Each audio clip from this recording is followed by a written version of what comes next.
สัมมาสัมพุทธัสสะตรัสรู้ชอบได้โดยพระองค์เองนะโมตัสสะภะคะวะโต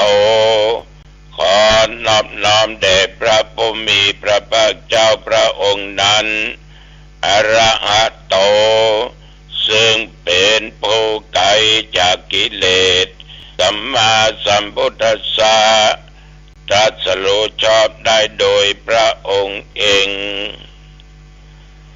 พุทธังสรณังคัจฉามิธัมมังสรณังคัจฉามิสังฆังสรณังคัจฉามิตุติยัมปิพุทธังสรณังคัจฉามิตุติยัมปิธัมมังสรณังคัจฉามิตุติยัมปิสังฆังสรณังคัจฉามิตติยัมปิพุทธังสรณังคัจฉามิตติยัมปิธัมมังสรณังคัจฉามิตติยัมปิสังฆังสรณังคัจฉามิยะโตหังภาคินิอาลิญาญาชาติยาชาโตนาปิชานามิสันจิจาปานังชีวิตาโบโรเปตาเตนะสัจเจนะโสติเตโหตุโสติกัปปัจจาโพสังโฆสัตติสังฆาโตธัมมานังวิจโยตถาวิริยัมปิติปัสสติโพชังคาจัตตถาปะเรสัมมาโตเปขะโพชังคาสัตเตเตสัพพทัสสินามุนินาสัมมาทัคคาตาภาวิตาภาอุลิกตาสังวัตตันติอาปิญญายะนิพพานายะจะโพธิยาเอเตนะสัจจวัชเชนะโสติเตโอตุสัพพทาเอกัสสมิงสัมมะเยนะโทโมคคัลลานัญจักกัสสปังคิลาเนตุคิเตติสวาโพชังเกสัตตะเทสะเนเตจะตังอาภินันติตวาโรคามุตจิงสุตังคะเนเอเตนะสัจจวัชเชนะโสติเตโหตุสัพพทาเอกทาธัมมราชาปิเคลัญเยนะปิปิริโตจุนตเทเรนะตัญเยวะพระนาเปตวานาสัทธรังสัมโมทิตวาจะอาปาทาตัมหาพุทธาสิทานะโสเอเตนะสัจจวัชเชนะโสติเตโอตุสัพพทาปะอินาเตจะอาปาทาตินนันนัมปิมะเยสินังมัคคะหัตถกิเลสาวะปัตตานุปติธัมมะตังเอเตนะสัจจวัชเชนะโสติเตโอตุสัพพทาภวตุสัพพมังคลังรักขันตุสัพพเทวตาสัพพพุทธานุภาเวนะ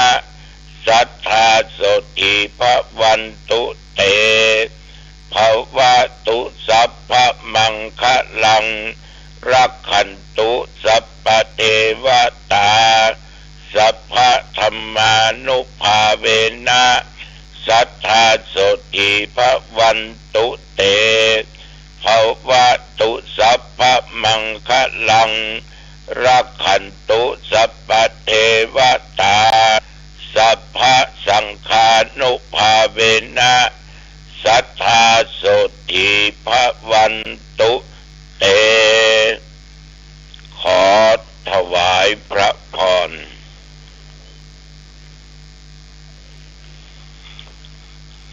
กรมอุตุได้ประกาศบอกไว้ตั้งเมื่อตะวันว่ามาจนถึงปัจจุบันประเดี๋ยวนี้นั้นไม่ได้มีรายงานว่ามีฝนตกอากาศก็พอดีบ่เย็นน้ำไปก็บ่ร้อนลมก็อยู่ตามปกติสำหรับอุณหภูมินั้นญาติโยม19 องศา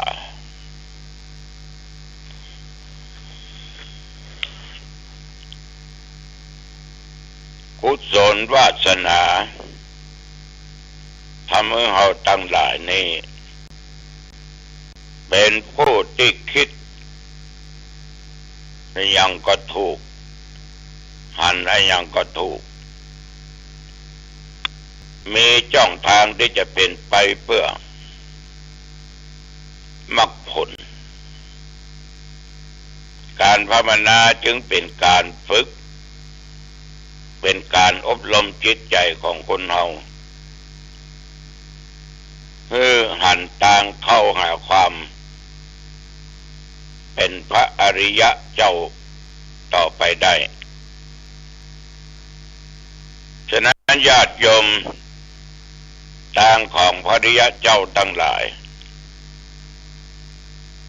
ก็ดำเนินไปอย่างนั้นบ่เหลือวิสัยเป็นทางที่ควรกระทำเป็นทางที่ควรบำเพ็ญเอาและท่านทั้งหลายยินดีอยู่กับการเวียนว่ายตายเกิดอย่างนี้ความทุกข์ความลำบากจึงเกิดมีแก่เราฉะนั้นญาติโยม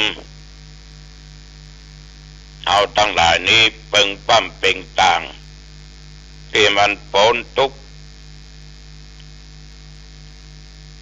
ถึงมันบรรลุพ้นเอาก็ได้เดินทางมันถูกตามทำนองคองธรรมตามพระธรรมวินัยก้อยก้าวไปวันหนึ่งข้างหน้ามันก็บ่เหลือวิสัยเราเอาจะต้องถึงแต่ชีวิตความเป็นอยู่ของคนเฮาเนี่ยญาติโยมเขาก็บ่ควรประมาทควรปั้มเป่งบารมีทานศีลภาวนาไว้มันได้ยิ่งขึ้นไป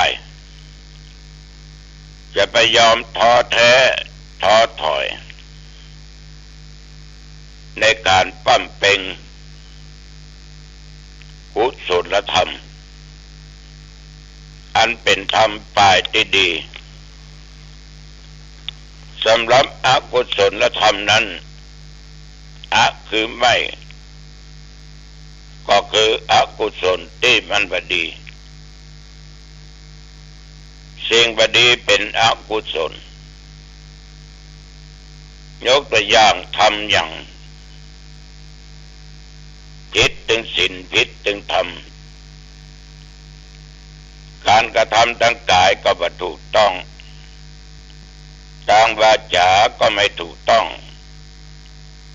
ทางใจก็ไม่ถูกต้องเมื่อเราปล่อยความบ่ถูกต้องมันเกิดขึ้นเราก็ได้รับความทุกข์อยู่ตลอดทุกข์ถึงชาตินี้ทุกข์ถึงชาติหน้า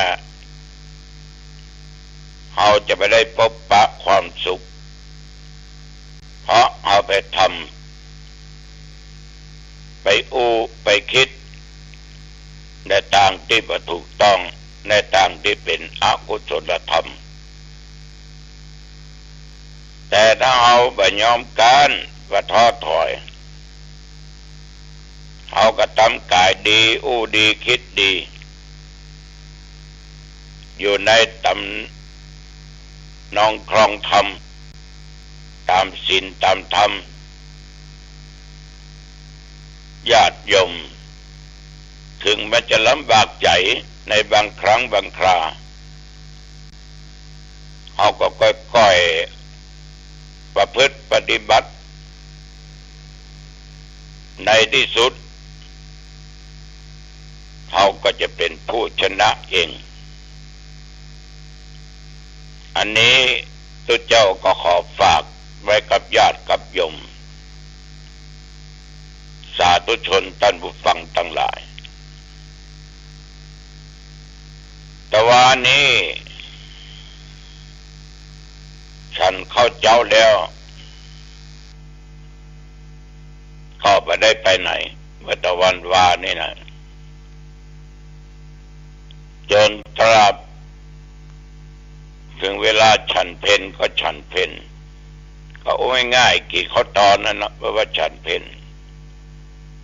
เมื่อเจ้าก็คือฉันเจ้าบางท่านบางคนบอกโอ้มั่วกันไปเลยปะเมื่อเจ้าถามตัวลุงฉันเพลละตัวลุงฉันเพลแล้วก็ฉันเพลกับอย่างอันนั้นถูกฉันเจ้าละกะนี่นะฉันเพลต้องกลางวันมื้อตอนนั้นน่ะฉันเพลบางท่านบางคนนี่เพิ่นก็ตึมหูแต่เนาะพอ3 โมงเย็น4 โมงเย็นตุลงฉันเข้าละฉันเพลละดูเพลเบี่ยวเมื่อค่ำบุญมันก็เป็นกรรมตามที่วัตถุแต่ต้านผู้ที่บอกมันก็ผิดฉะนั้นญาติโยมตะวันนี้ฉันเป็นแล้วออกจากวัดไปในงานเจริญพุทธมนต์ที่วัดหลวงสันกำแพงหรือสันกำแพงหลวงเปิ้นตาลสลาเปิ้นตาลวิหารและเสนาสนะต่างๆวิหารวัดสันกำแพงหลวงนี่เป็นวิหารเก่าแก่กว้างยาวมีเสาไม้สักอยู่ตรงใดนั่นน่ะ14 ต้นนอกนั้นก็เป็นเสาที่รอด้วยปูนด้วยเสียงเป็นบูรณะใหม่หมดไปหลายล้านนะแล้วก็จัดงานฉลองขึ้นวัดสันกำแพงหลวงนี้ท่านเจ้าวาดเป็นเจ้าคณะอำเภอแม่อ่อนตัวมีศรัทธาญาติโยมกหบดีนัก ก็จะปล่อยหลวงแต่ก็ตามจะเข้าที่24 26 27 28นะต่อออกไม่ออกเพราะว่าจากอันมาก็เดินทางมาระหว่างทางนั้นปะรถเครื่องกับรถเครื่องโจรกันแต่ก็ดีใจที่คนขับบาดเจ็บถึง2 ฝ่าย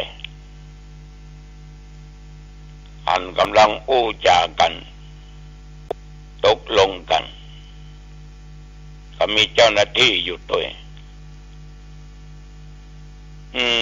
ความประมาทเนี่ยมันทำให้เสียทำให้เจ็บเสียชีวิตเสียองค์ถ้าบ่ตายก็ยังว่านะญาติโยมเนาะ เขาก็ไม่รู้ว่ามันจะเกิดขึ้นกับเขาเมื่อใดขนาดเอาเตียวอยู่ถึงวันเนี่ยยังไปคล้องจะแข้งตัวเก่า คนหยอกปอกเต่าล้มก้มงายก็ระวังเสียงยังมันยังล้มอยู่ขั้นใดขึ้นลงถึงวันเนี่ยยังพเลิศตกอยู่ห้องน้ำเข้าถึงงานถึงวันเนี่ยก็ยังพเลิศยังต้าวล้มก้มงายอยู่ก้นยอกปอดอยู่ทั้งที่เคยเข้ากหู แล้วก็กลัวล้มแต่มันก็ล้มจนได้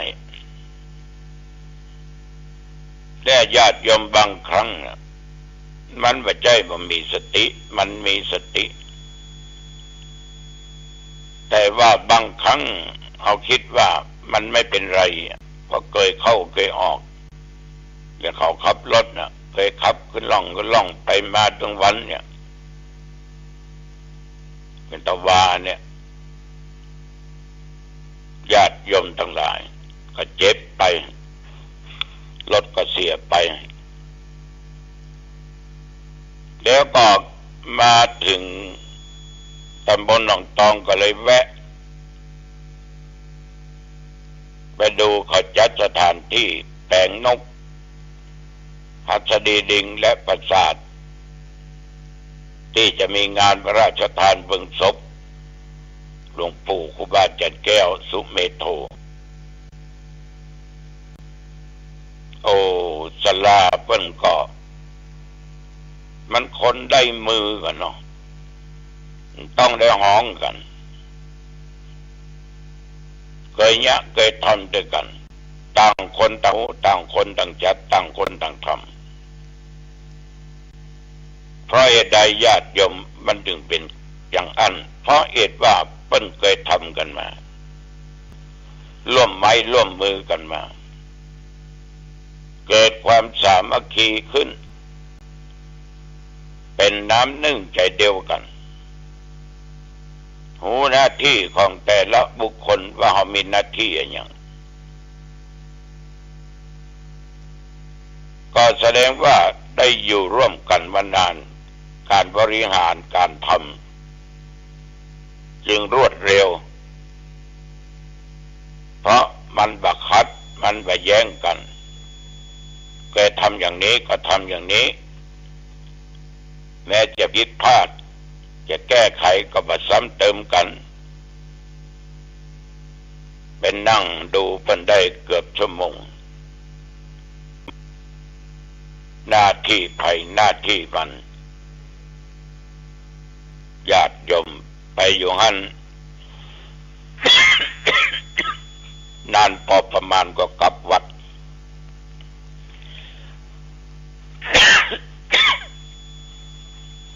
งานพระราชทานเพลิงศพเนี่ยก็จะเกิดเริ่มตั้งแต่คืนวันที่22 23 24 25 26 27กลางวันก็มีการสวดพุทธมนต์กลางคืนก็มีเทศน์มีสวดพิธรรมทุกคืนทุกวันจนถึงวันที่27วันที่28เป็นงานวันสุดท้ายพระราชทานเพลิงศพตอนเช้าก็มีการสวดพุทธมนต์ตอนบ่ายก็มีการสวดพุทธมนต์และทำพิธีพระราชทานเพลิงศพแล้วจะเผากันจริงๆก็ตอนเย็นหลังจากที่สุมาคารวะเทศนาธรรมแบบพื้นบ้านพื้นเมืองสุมากันเรียบร้อยก็จะเผาจริงก็อยู่ประมาณทุ่มครึ่งถึงเวลา2 ทุ่มของวันที่28เดือนมกราคมนี้พ่อแม่พี่น้องญาติโยมท่านผู้ฟังทั้งหลายออกแรงมาในการงานนักการบุญเยอะ ท่านทั้งหลายก็ไม่ต้องจมไม่ต้องเดือดเนอะไม่ต้องไปซีเรียสกับมันต้องไปกึศบางคนโอ้ตายบึนงานวัดนั้นบึนงานวัดนี้บึนงานแต่งงานบึนงานบ้านใหม่ตายก็จะไปตุกกับมันอย่างแบบต้องไปซีเรียสกับมันเขาทำได้เขาก็ทำไม่ได้ก็เฉยญาติโยมมันพอที่ทำได้เอาก็ทำช่วยเหลือกันไปสงเคราะห์กันไปต้องมาจมมาซ้ำไม่ต้องมาซีเรียสมันจะมีกี่งานบ่กี่งานก็จังมันเขาก็ทำได้เท่าที่เขาทำได้ท่านทั้งหลายบางคนนี่จมบางคนเดือดแสดงออกซึ่งความบ่พึงพอใจเบิ่งงานศพคนบ้านเบิ่งงานศพตัวเจ้าเบิ่งงานปล่อยหลวงเบิ่งงานอันนั้นเบิ่งงานอันนี้โอ้ตายอ่ะ จะไปแจ้งตัวเองตายไงทำจิตใจให้ผ่องใสอย่าทำจิตใจให้มัวหมองเดี๋ยวมันก็จะผ่านไปเองอย่างวันเนี้ยเนี่ย9 โมงนี่ก็จะไปที่วัดแสนต่อวัดอุโบสถเพื่อจะมีปล่อยหลวงอย่างเดียวกันบ่าย2 โมงบึ้นเพื่อนก็จะมีการมอบปริญญาบัตรแก่นักศึกษามหาลัยน็อตเนี่ยลูกบุญมาอาบน้ำอาบท่าก็จะไปเจริญพุทธมนต์ที่วัดตองกายเพื่อห่างดงเนี่ยเพื่อก็มีปล่อยหลวงท่านทั้งหลายวัดอาตมาภาพเนี่ยหัววัดมี600-700หัววัดประเดี๋ยวนี้เปิ้นเอาหัววัดมาเติงจะเป็น30-40วัดละไปกูวัดไหนมาตึมปฏิเสธทับทุกวัดบุญโลเอาฮับทุกวัดบางวัดบางที่โอ้บ่เคยถึงกันเนาะบ่เอาบ่เคยถึงกันไว้โอกาสต่อไปข้างหน้าของเนาะปฏิเสธบุญ แต่น้องตองไม่เคยปฏิเสธเขาก็ทำได้ตามที่เขาทำได้ทำแล้วเขาไม่เดือดร้อนแต่ของเขาทำหัววัดมารับทุกที่ทุกแห่งทุกคนฉะนั้นวัดหนองตองจะมีหัววัดถึงหมดเกือบ700วัดเรื่องบุญไม่ปฏิเสธแต่เรื่องบาปเราไม่เอาโยมเรื่องบุญอย่าปฏิเสธนะเรื่องดีเนี่ยเรื่องบาปเรื่องความชั่วต้องปฏิเสธเอาละวันนี้จะไปมาเป็นเวลาพอสมควรอายุวันโนสุขังพลังพบกันใหม่โอกาสหน้าเจริญพรหลักของการปฏิบัติธรรมอยู่กับ